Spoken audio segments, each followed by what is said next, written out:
నమస్కారం చిక్కోలు హృదయ స్పందన న్యూస్ కి స్వాగతం. నేను సతీష్.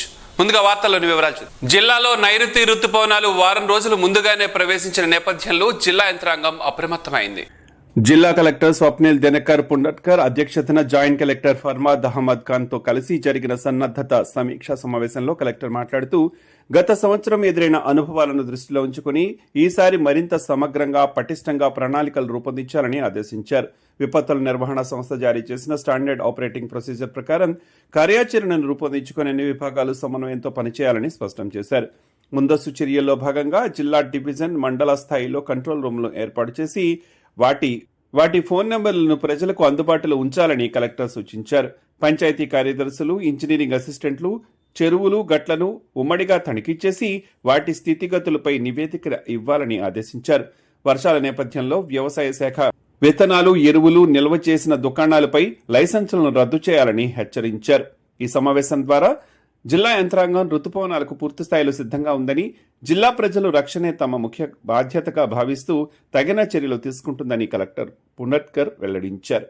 ఈ సమావేశంలో జిల్లా రెవెన్యూ అధికారి ఎం వెంకటేశ్వరరావు, డిపిఓ భారతీ సౌజన్య, జడ్పీసీఈఓ శ్రీధర్ రాజా, విపత్తుల నిర్వహణ శాఖ అధికారి రాము, శ్రీకాకుళం ఆర్డీఓ సాయి ప్రత్యూష, డిఎం&హెచ్ఓ అనిత, ఇరిగేషన్ శాఖ పర్యవేక్షక ఇంజనీర్ సుధాకర్, మత్స్యశాఖ ఉపసంచాలకులు సత్యనారాయణ, పలు శాఖల ఉన్నతాధికారులు హాజరయ్యారు. ఉత్తరాంధ్రను ఒట్టి ఆంధ్రగా జగన్ మార్చారని ఆముదాల వలస ఎమ్మెల్యే కోన రవికుమార్ ఆరోపించారు. కడపలో జరుగుతున్న మహానాడు 2వ రోజు కార్యక్రమం ఉత్తరాంధ్ర అభివృద్ధిపై ఆయన మాట్లాడారు. ఉత్తరాంధ్ర అంటే వెనుకబాటుతనం కాదని మహా ఉద్యమమని రవికుమార్ వ్యాఖ్యానించారు. 5 ఏళ్లలో జగన్ సర్కారు ఉత్తరాంధ్రను పట్టించుకోలేదని ఆరోపించారు. విశాఖను అన్ని రకాలుగా చంద్రబాబు అభివృద్ధి చేస్తున్నట్లు పేర్కొన్నారు. భూములు ఈ రోజు సాగునీరుకి నోచుకున్నారంటే కారణం తెలుగుదేశం పార్టీతోనే అది సాధ్యమైందని చెప్పి ఈ సందర్భంగా తెలియజేస్తున్నాను. గడచిన 5 ఏళ్ల పాటు అధికారంలో ఉన్నటువంటి వైఎస్ఆర్ కాంగ్రెస్ పార్టీ ఉత్తరాంధ్రాన్ని విస్మరిస్తే అక్కడ మంత్రులుగా పనిచేసినటువంటి వాళ్ళు జగన్మోహన్ రెడ్డి అరాచకాలకు ఒత్తాసు పలికారే తప్ప ఉత్తరాంధ్రకి న్యాయం చేసినటువంటి పరిస్థితులు లేవు అని చెప్పి ఈ సందర్భంగా తెలియజేస్తా ఉన్నాను. ఉదూదు తుఫాను ఆనాడు విశాఖపట్నాన్ని తాకితే ఉత్తరాంధ్రాన్ని అతలాకుతలం చేస్తే ఉదూదు వెళ్ళక ముందే విశాఖపట్నానికి చేరి ఆ రోజు చివరి టాకులా వణికినటువంటి విశాఖపట్నాన్ని 9 రోజుల పాటు బస్సులోనే ఉంటూ నిద్రాహారాలు మాని ఉత్తరాంధ్రాన్ని చివరి టాకులా వణికినటువంటి ఉత్తరాంధ్రాన్ని మళ్లీ ఒక దారిలోకి తీసుకొచ్చినటువంటి సాహసోపేతమైనటువంటి అనేక కార్యక్రమాలు చేసినటువంటి పరిపాలనా దక్షుడు మన ముఖ్యమంత్రి చంద్రబాబు నాయుడు గారు. అలాగే విశాఖ నగరాన్ని ఆర్థిక రాజధానిగా మార్చాలని, విశాఖ నగరాన్ని ఐటీ హబ్ గా మార్చాలని, ఆనాడు ఉన్నటువంటి ఏదైతే ఐటీ శ్రద్ధగా మార్చాలని ఆనాడు చంద్రబాబు నాయుడు గారు అహర్నిశలు శ్రమిస్తే తర్వాత వచ్చినటువంటి జగన్మోహన్ రెడ్డి తన దాష్టికమైనటువంటి పరిపాలన ద్వారా విశాఖపట్నం నుంచి ఐటీ శ్రద్ధ నుంచి 14 ఐటీ కంపెనీలు తరలిపోయానంటే జగన్మోహన్ రెడ్డి దాష్టికానికి బలి కానటువంటి ఏ ఒక్క వ్యవస్థ కూడా లేదు అనడానికి ఇదొక నిదర్శనం అని చెప్పి ఈ సందర్భంగా తెలియదు. గిరిజనుల సమగ్ర అభివృద్ధి ధ్యేయంగా జిల్లా యంత్రాంగం పనిచేస్తున్నట్లు జిల్లా కలెక్టర్ స్వప్నిల్ దినకర్ ఒక ప్రకటనలో పేర్కొన్నారు. సీఎం జన్మన్ పథకం కింద ఆదివాసీలకు సురక్షిత గృహాలు, తాగునీరు, పారిశుధ్యం, విద్య, ఆరోగ్యం, పోషకాహారం అందిస్తున్నట్లు పేర్కొన్నారు. సీతంపేట ఐటీడీఏ ద్వారా 551 పీవీడీజీ గ్రామాల్లో 1742 గృహాలు మంజూరు చేశామని తెలిపారు. గిరిజన గ్రామాల్లో 13.70 కిలోమీటర్ల మేర రహదారులకు 10.24 కోట్ల రూపాయలు, 26 త్రాగునీటి పథకాలకు 2.93 కోట్ల నిధులు కేటాయించామని వెల్లడించారు. 27 అంగన్వాడీ కేంద్రాలు, 15 బహుళార్థక కేంద్రాలు, 3 హాస్టల్ పనుల పురోగతిలో ఉన్నాయని చెప్పారు. గిరిజన ఆవాసాలకు విద్యుతీకరణ జరిగిందని, 26 బిఎస్ఎన్ఎల్ సెల్ టవర్ల పనులు పూర్తయ్యాయని పేర్కొన్నారు. 38 బంధన్ వికాస కేంద్రాల మంజూరు కాగా అన్నీ పనిచేస్తున్నాయని చెప్పారు.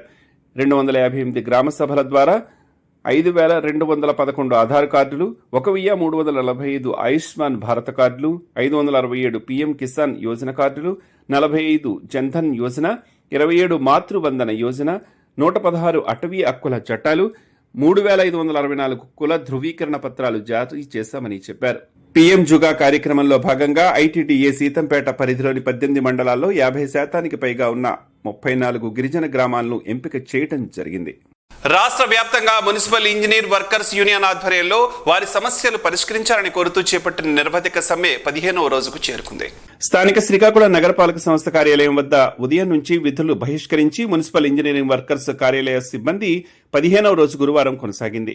ఈ సందర్భంగా మున్సిపల్ యూనియన్ అధ్యక్ష కార్యదర్శులు వై శ్యామలరావు, ఆర్ సతీష్ మాట్లాడుతూ ఇంజనీరింగ్ కార్మికుల జీతాలు టెక్నికల్ కి 29,200 రూపాయలు, నాన్ టెక్నికల్ కి 24,500 రూపాయలకు పెంచి ఇవ్వాలని, సీనియారిటీ ప్రకారం ప్రమోషన్ ఇవ్వాలని, దీర్ఘకాలిక సమస్యలను పరిష్కరించాలని అన్నారు.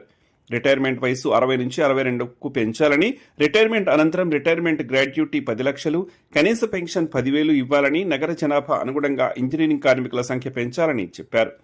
తమ సమస్యలపై కూటమి ప్రభుత్వం దృష్టి సారించాలని వారు విజ్ఞప్తి చేశారు. ఈ కార్యక్రమంలో మున్సిపల్ ఇంజనీరింగ్ యూనియన్ కార్మికులు తదితరులు పాల్గొన్నారు. కనీసం మా తోటి కార్మికులకి ఇచ్చిన జీతం కూడా మాకు ఇవ్వట్లేదు. గత ప్రభుత్వము దయచేసి ఇంజనీరింగ్ కార్మికులకి జీతాలు పెంచి మా యొక్క ఆవేదనని తీరుస్తారని నారా చంద్రబాబు నాయుడు గారిని, అలాగే ఉప ముఖ్యమంత్రి గారిని, పవన్ కళ్యాణ్ గారిని, యువ నాయకుడైనటువంటి నారా లోకేష్ గారిని, ఈ రాష్ట్రంలో ఇంజనీరింగ్ కార్మికులు 22 రోజులు బట్టి 23 రోజులు బట్టి సమ్మె చేస్తున్నారు. కాస్త కార్మికుల వైపు కన్నెత్తి చూడండి. ఈ రాష్ట్రంలో మున్సిపల్ శాఖలో ఏం జరుగుతుందనేది కొంచెం మీకు తెలుస్తుంది. దయచేసి మహానాడు కార్యక్రమం ఈ రోజుతో పూర్తి అయిపోతుంది కాబట్టి దయచేసి ఆంధ్రప్రదేశ్లో మున్సిపల్ ఇంజనీర్ కార్మికులు ఎంత దుర్భరమైన జీవితం గడిపిస్తున్నారో కొంచెం దయచేసి చూస్తారని. అఖిల భారత మానవతా సందేశం సమితి ఆధ్వర్యంలో స్థానిక ఎన్జీఓ హోంలో జూన్ 1వ తేదీ ఆదివారం జెమ్స్ ఆసుపత్రి సౌజన్యంతో ఉచిత వైద్య శిబిరాన్ని నిర్వహించనున్నట్లు ఆ సంస్థ కన్వీనర్ ముంజేపూర్ రెహమాన్ పేర్కొన్నారు. ఈ రోజు స్థానిక ఎన్జీఓ హోంలో జరిగిన సమావేశంలో ఆయన మాట్లాడారు. ఆదివారం రోజున ఉచిత వైద్య శిబిరాన్ని ఏర్పాటు చేస్తున్నామని, ఈ అవకాశాన్ని స్థానికులందరూ సద్వినియోగం చేసుకోవాలని చెప్పారు. వైద్యులు పాల్గొని పరీక్షలు నిర్వహించి అవసరమైన వారికి మందులను కూడా ఇవ్వనున్నట్లు పేర్కొన్నారు. ఈ సమావేశంలో ఎంఏ బేగ్, ఎంఏ భాష, డాక్టర్ అమిద్ హాసన్, షాను తదితరులు పాల్గొన్నారు. శిబిరానికి అందరికీ మనకి ఎవరికైతే అవసరం ఉందో వాళ్ళ నిమిత్తము ఒక ఉచిత వైద్య శిబిరాన్ని ఏర్పాటు చేయడం జరిగింది. దానికి సంబంధించి అన్ని కంటి, దంత మరియు general, BP, sugar and blood టెస్టులు, మిగతా వగైరా అన్ని కూడా మొదలగు ఉచితంగా ఈ టెస్టులు జరిపి వాళ్ళకి ఉచిత వైద్యను అందించడానికి ఆల్ ఇండియా పయానిస్ట్ ఫోరం మరియు జెమ్స్ హాస్పిటల్ తరఫున వారి సహకారంతో ఈ కార్యక్రమాన్ని 21/6/2025 ఆదివారం NGO home near old bus stand దగ్గర నిర్వహించటకు అందరూ ఇక్కడ ప్రయత్నిస్తున్నాం. నెహ్రూ యువ కేంద్రం ఆధ్వర్యంలో గురువారం స్థానిక విశాఖ బి కాలనీలోని సాయిబాబా ఆలయంలో యోగాంధ్ర కార్యక్రమం నిర్వహించారు. ఈ సందర్భంగా డీడీకేవి ఉజ్వల్ మాట్లాడుతూ జిల్లా కలెక్టర్ నిర్వహించినట్లు తెలిపారు. యోగాంధ్ర కార్యక్రమంలో యోగా గురువుల సమక్షంలో పలు ఆసనాలు వేయడం జరిగిందన్నారు. యోగా ద్వారా పలు ఆరోగ్య ప్రయోజనాలు పొందవచ్చునని తెలిపారు. ఈ యోగాను నేర్చుకుని ప్రతిరోజు ఇంటి వద్ద నుంచి యోగాను వేసుకుని హాయిగా జీవించాలని చెప్పారు. విజయవాడ ధర్నా చౌక్ లో ఎండియు ఆపరేటర్లు చేస్తున్న ధర్నా 2వ రోజుకు చేరుకుంది. ఈ సందర్భంగా ఆంధ్రప్రదేశ్ రాష్ట్ర ఎండియు ఆపరేటర్స్ రాష్ట్ర నాయకులు మాట్లాడుతూ రాష్ట్ర వ్యాప్తంగా ఇంటింటికి రేషన్ పంపిణీ వ్యవస్థలో 9,260 మంది ఎండియు ఆపరేటర్ల జీవనోపాధి పొందుతూ వారి కుటుంబాలను నెట్టుకొస్తున్నారని చెప్పారు. ఈ నెల 20వ తారీఖున కేబినెట్ తీసుకున్న నిర్ణయం వల్ల సుమారుగా 9,260 ఆపరేటర్లు, 9,260 మంది హెల్పర్ల కుటుంబాలు రోడ్డున పడ్డాయని ఆవేదన వ్యక్తం చేశారు. ఎప్పటికైనా కూటమి ప్రభుత్వం పెద్దలు స్పందించి తమకు న్యాయం చేయాలని కోరారు. ధర్నాలో నాయకులు రౌతు సూర్యనారాయణ, కిషోర్, సాంబశివరావు, కాజాశ్రీను, సతీష్, కేశవ తదితరులు పాల్గొన్నారు. పార్టీ జాతీయ అధ్యక్షుడిగా, తెలుగుదేశం పార్టీ అధ్యక్షుడిగా నారా చంద్రబాబు నాయుడు ఏకగ్రీవంగా ఎన్నికైన సందర్భంగా రాష్ట్ర వ్యవసాయ శాఖ మంత్రి కింజరాపు అచ్చెన్నాయుడు ఆనందం వ్యక్తం చేశారు. సుదీర్ఘకాలంగా ప్రజాసేవలో నిమగ్నమవుతూ విజన్ డాక్యుమెంటరీ 2047లో భాగంగా రాష్ట్రాన్ని అభివృద్ధి ప్రథంలో పురోగమించేలా చేస్తూ నవ్యాంధ్ర పురోగమనానికి కృషి చేస్తూ అటు ప్రభుత్వాన్ని ఇటు పార్టీని సమన్వయపరుస్తున్న సమర్థ నేతగా చంద్రబాబు మంచి పేరు తెచ్చుకున్నారని ప్రశంసించారు. ఈ క్రమంలోనే భాగంగా తెలుగుదేశం పార్టీకి 1995 నుంచి ఇప్పటి వరకు సుదీర్ఘకాలం అధ్యక్షుడిగా సేవలందిస్తూ తెలుగువారి ఆత్మగౌరవానికి ప్రతీకగా నిలుస్తూ చంద్రబాబు ఉన్నారని కితాబిచ్చారు. ఆయన సారథ్యంలో రానున్న కాలంలో మరింత బాగా పనిచేసే రాష్ట్ర అభివృద్ధికి కృషి చేస్తామని, అంకితభావంతో పనిచేస్తామని ఆయన పేర్కొన్నారు. తెలుగుదేశం పార్టీ అంటేనే శ్రామిక కర్షక ప్రతినిధుల పార్టీ అని, తెలుగువారు ఎక్కడున్నా వారి అభివృద్ధి కోసం, అభ్యున్నతి కోసం కృషి చేసే పార్టీ అని, రానున్న కాలంలో కార్యకర్తే అధినేత అనే నినాదంతో మరింత బాగా పనిచేయాలని తామంతా భావిస్తున్నామని, అందుకు అధినేత దిశానిర్దేశం ఆలంబన అని పేర్కొన్నారు. ఆంధ్రప్రదేశ్ మౌలిక అభివృద్ధి కేంద్రం మరో కీలక నిర్ణయం తీసుకుంది. బద్వేల్ నుంచి గురువిందపూడి వరకు 4 లైన్ల హైవే నిర్మాణానికి కేంద్ర మంత్రివర్గం ఆమోదం తెలియజేసింది. మొత్తం 3,553 కోట్లతో నిర్మించనున్న ఈ ప్రాజెక్టు రాష్ట్రంలో పారిశ్రామిక అభివృద్ధి తోడ్పాటుకు అందించేలా జాతీయ రహదారిని నిర్మించవచ్చునని చెప్పారు. ఈ సందర్భంగా కేంద్ర పౌర విమానయాన శాఖ మంత్రి రామ్మోహన్ నాయుడు బుధవారం పాట్నాలో ప్రధాని నరేంద్ర మోడీతో సమావేశమై ఈ ఆమోదానికి కృతజ్ఞతలు తెలియజేశారు. ఆంధ్రప్రదేశ్ అభివృద్ధి పట్ల ప్రధానమంత్రికి ఉన్న నిబద్ధతను ఈ నిర్ణయం స్పష్టంగా చూపిస్తోందని, ప్రపంచ స్థాయి మౌలిక సదుపాయాలు మన రాష్ట్రానికి చేర్చేందుకు కేంద్రం చేస్తున్న ప్రయత్నాలకు ఇది పెద్ద ఉదాహరణ అని ఆయన వ్యాఖ్యానించారు. ఈ హైవే కారిడార్ NH67 బద్వేలు నుంచి NH16 గురువిందపూడి వరకు 108 కిలోమీటర్ల మేర విస్తరించి ఉంటుందని చెప్పారు. కృష్ణపట్నం పోర్టుకు ప్రయాణ దూరాన్ని సగానికి సగం తగ్గించే ఈ మార్గం రాష్ట్రంలోని 3 ప్రధాన పారిశ్రామిక కారిడార్లను కలుపుతుందని అధికారులు తెలిపారు. 43 లక్షల మానవ దినాల ఉపాధిని ఈ ప్రాజెక్టు కలిగించనున్నట్లు అంచనా. మరోవైపు మే 17వ తేదీన జరిగే టీడీపీ మహానాడు సమావేశంలో తీసుకున్న ముఖ్యమైన రాజకీయ తీర్మానాన్ని కూడా మంత్రి రామ్మోహన్ ప్రధాన్కి కృతజ్ఞతలు తెలియజేశారు. ముఖ్యమంత్రి చంద్రబాబు నాయుడు నాయకత్వంలో ఏకగ్రీవంగా ఆమోదించిన ఈ తీర్మానం ద్వారా టీడీపీ ఆపరేషన్ సింధూర్కు పూర్తిగా మద్దతును ప్రకటించిందని ఆయన తెలియజేశారు. ప్రపంచ పర్యాటక దినోత్సవం 2025ను పురస్కరించుకుని ఈ నెల 31వ తేదీ నుంచి జూన్ 5వ తేదీ వరకు ప్లాస్టిక్ వ్యర్థాల నిర్మూలన, భవిష్యత్ జనాల కోసం పొడమి సంరక్షణ అనే అంశంపై అవగాహన కార్యక్రమాలు నిర్వహించనున్నట్లు పర్యావరణ ఇంజనీర్ కరుణశ్రీ ఒక ప్రకటనలో పేర్కొన్నారు. 6 నుంచి 10వ తరగతుల విద్యార్థులకు న్యూ సెంట్రల్ స్కూల్ వేదికగా ఉదయం 10 గంటలకు, ఇంటర్మీడియట్ విద్యార్థులకు జూన్ 4వ తేదీన ప్రభుత్వం జూనియర్ కళాశాల విద్యార్థులకు వ్యాస రచన, చిత్రలేఖనం పోటీలను నిర్వహించబోతున్నామని వివరించారు. ఆసక్తి గల బాలురు, బాలికలు వేదిక వద్దకు వచ్చి పాల్గొనవచ్చునని చెప్పారు. పచ్చదనాన్ని పెంచడం కోసం పైడి భీమవరం, టెక్కలి వివిధ గ్రామాల్లో 5,000 మొక్కలను నాటనున్నట్లు, ప్లాస్టిక్ వాడకాన్ని తగ్గించడానికి గుడ్డ సంచులను కూడా వితరణ చేయనున్నట్లు చెప్పారు. జూన్ 5వ తేదీన గ్రీన్ ర్యాలీని, అలాగే సమావేశాలను నిర్వహించి విజేతలకు బహుమతులు అందజేస్తామని చెప్పారు. మరింత సమాచారం కోసం 9494590115 లేదా 9010854409 అనే నెంబర్లను సంప్రదించాలని కోరారు. ఉత్తరాంధ్రను సస్యశ్యామలంగా తీర్చిదిద్దేందుకు కంకణం కట్టుకున్న నేత నారా చంద్రబాబు నాయుడుని శ్రీకాకుళం ఎమ్మెల్యే గుండు శంకర్ మహానాడులో కొనియాడారు. ఈ రోజు సాగునీటి తీర్మానం చేయటం హర్షణీయమని, సాగునీటి పారుదల ప్రాజెక్టుల తీర్మానాన్ని ప్రతిపాదించిన తర్వాత ఇంతటి మహానాడు సభలో నాకు బలపరిచే అవకాశం రావటం మంచి శుభ పరిణామమని తెలిపారు. తీర్మానం ప్రవేశపెట్టిన తర్వాత తాను ఇంకెంతో ముందుకు వెళతానని, నిరంతరం ప్రజాసేవే లక్ష్యంగా అందరికీ అందుబాటులో ఉంటానని చెప్పారు. ఉత్తరాంధ్ర సాగునీటి కోసం టీడీపీ ప్రభుత్వం 1,100 కోట్లు మంజూరు చేసిందని చెప్పారు. ప్రతి ఎకరాకు సాగునీటి, ప్రతి ఇంటికి తాగునీటి నినాదమే టీడీపీ ధ్యేయమని చెప్పారు. ఉత్తరాంధ్రను సస్యశ్యామలంగా తీర్చిదిద్దేందుకు ముందుకు సాగుతామని చెప్పారు. దివంగత నేత నందమూరి తారక రామారావును స్మరించుకుంటూ ఆయన ఆశయాలను కొనసాగిస్తూ ముఖ్యముగా క్రమశిక్షణ, కష్టపడే తత్వం, అకుంఠిత దీక్షాపరుడు నారా చంద్రబాబు నాయుడు యువగళం పాదయాత్రలతో సత్తా చాటి ప్రభుత్వ ఏర్పాటుకు ముఖ్య కారకులుగా నారా లోకేష్ బాబు రాష్ట్రంపై బాధ్యతతో సంక్షేమం, అభివృద్ధిపై అడుగులు వేశారని చెప్పారు. ఈ కార్యక్రమంలో టీడీపీ రాష్ట్ర జిల్లా నాయకులు, అధికార బృందాలు, మంత్రులు, శాసనసభ్యులు, టీడీపీ అభిమానులు, కార్యకర్తలు తదితరులు పాల్గొన్నారు. 2026 ఆర్థిక సంవత్సరంలో భారత్ అత్యంత వేగంగా అభివృద్ధి చెందుతున్న ప్రధాన ఆర్థిక వ్యవస్థగా కొనసాగుతోందని ఆర్బీఐ గురువారం ప్రకటించింది.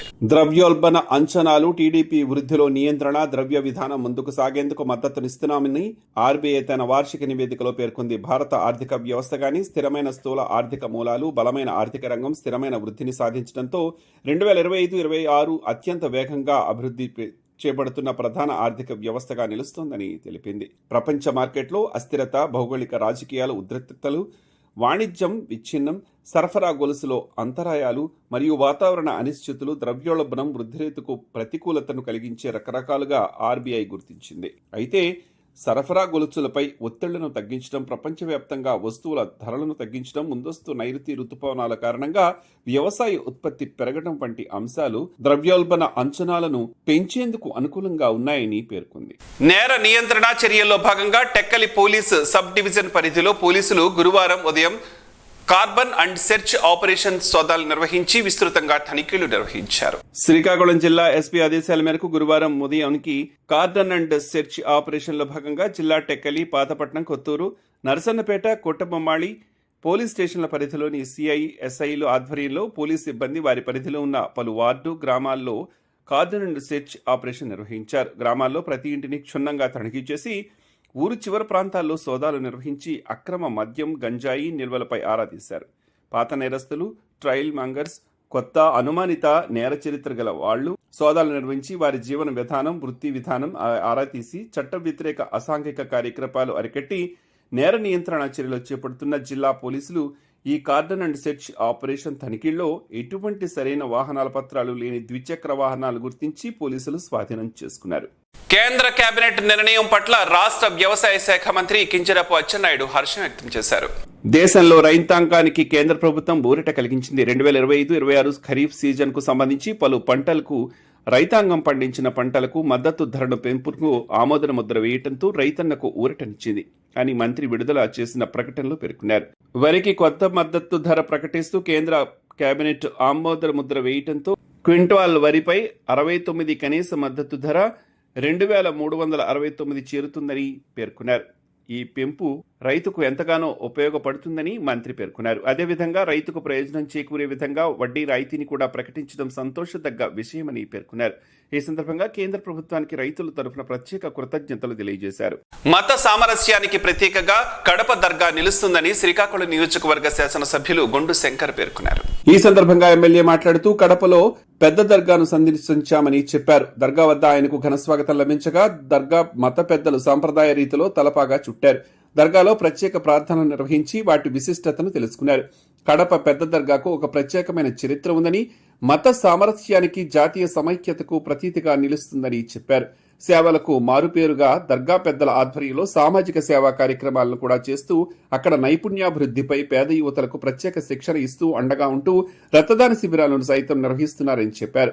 కులమతాలకు భేదం లేకుండా అందరూ బాగుండాలనే ఉద్దేశంతో సందర్శించారని చెప్పారు. కృషి విజ్ఞాన కేంద్రం, ఆముదాల వలస, సీతంపేట గిరిజన అభివృద్ధి సంస్థ సంయుక్తంగా ప్రోట్రే ద్వారా నారు మొక్కలను పెంచడంలో విధానంపై గిరిజన యువ రైతులకు నైపుణ్య శిక్షణ కార్యక్రమం నిర్వహించనున్నట్లు programme coordinator doctor K Bhagyalakshmi పేర్కొన్నారు.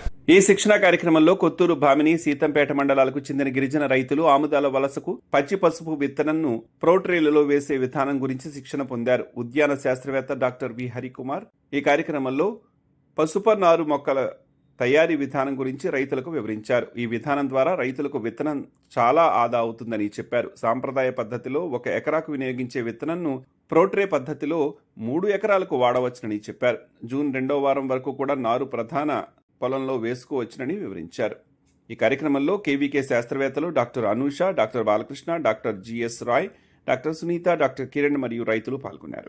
జపాన్ పర్యటనలో ఉన్న జిల్లాకు చెందిన విఖ్యాత నాట్య గురువు శ్రీకాంత్ రఘుపాత్రుని శిష్య బృందం సభ్యులు 3వ రోజు వేడుకల్లో భాగంగా నృత్య ప్రదర్శనలు ఇచ్చారు. అంతర్జాతీయ సమగ్రతలో భాగంగా థాయిలాండ్ కళాకారులతో జగల్బందీ ప్రదర్శనతో ప్రేక్షకులకు మంత్ర ముగ్ధుల్ని చేశారు. అనూహ్య రీతిలో తన నృత్య ప్రదర్శన చేసి అసమాన ప్రతిభ చాటి అక్కడి ప్రేక్షకుల కరతాళ ధ్వనులను అందుకున్నారు. అనితర సాధ్యతను పొంది అక్కడ వారిని ఆకట్టుకున్నారు. భారతీయ నృత్య కళా వైభవాన్ని చాటి చెప్పి దేశాల మధ్య కళలు, కళాకారులే వారధిగా నిలుస్తారని, భిన్న సంస్కృతులకు వారధిగా నిలిచే సందర్భాన దేశాల అభివృద్ధి, ప్రగతి అన్నవి సాధ్యం అవుతాయని, స్నేహబంధాలు సుదృఢం అవుతాయని బృందానికి నాయకత్వం వహిస్తున్న విఖ్యాత నాట్య గురువు రఘుపాత్రుని శ్రీకాంత్ శ్రీభాష్యం రామ కౌంటన్య పేర్కొన్నారు. థాయిలాండ్ పెవిలియన్, భారత్ పెవిలియన్లో జరిగిన ప్రదర్శనల అనంతరం కళాకారులను అక్కడి నిర్వాహకులు ఆత్మీయ సత్కారం నిర్వహించి అపూర్వ ప్రేమ చాటారు. ప్రదర్శనలు ఇచ్చిన వారిలో శ్రీకాంత్ బృందంలో రామ కౌండిన్య, నేహా పట్నాయక్, గాయత్రి వర్షిత, అన్నా నేహా థామస్, చాందిని, లలిత పాల్గొన్నారు. తులసి ఆకుల్లో ఎన్నో ఆరోగ్య గుణాలు దాగి ఉన్నాయి. ఈ ఆకులు వ్యాధులకు టానిక్ లాగా, జ్ఞాపక శక్తిని పెంపొందించేదిలాగా పనిచేస్తాయి. ఆ వివరాలేటో ఈ రోజు ప్రసారమయ్యే ఆరోగ్యమే మహాభాగ్యంలో తెలుసుకుందాం.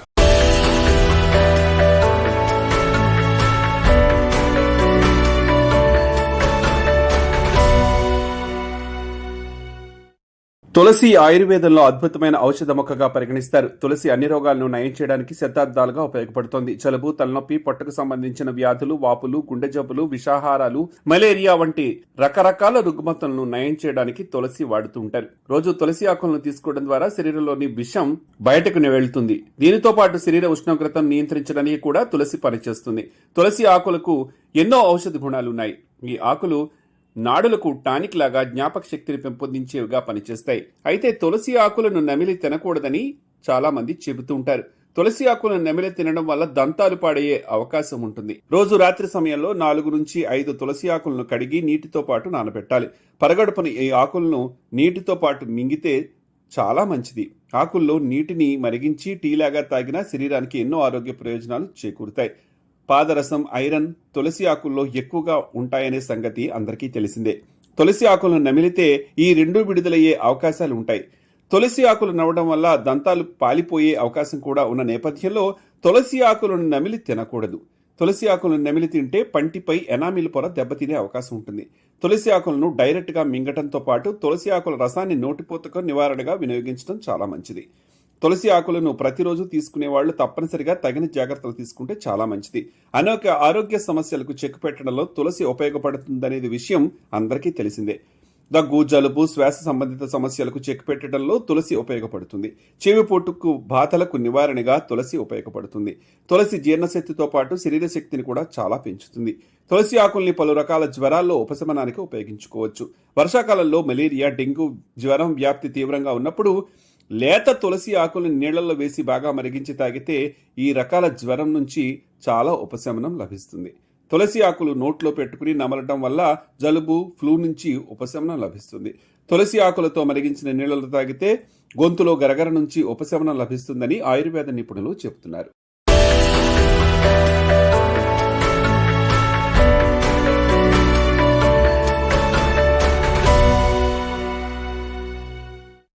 ఈ వార్తల్లో మంచి మాటను విందాం, ఆచరిద్దాం. స్ఫూర్తిని కలిగించే మహనీయుల బాటల్లోంచి ఈరోజు జీవనం, గమనం, గమ్యం.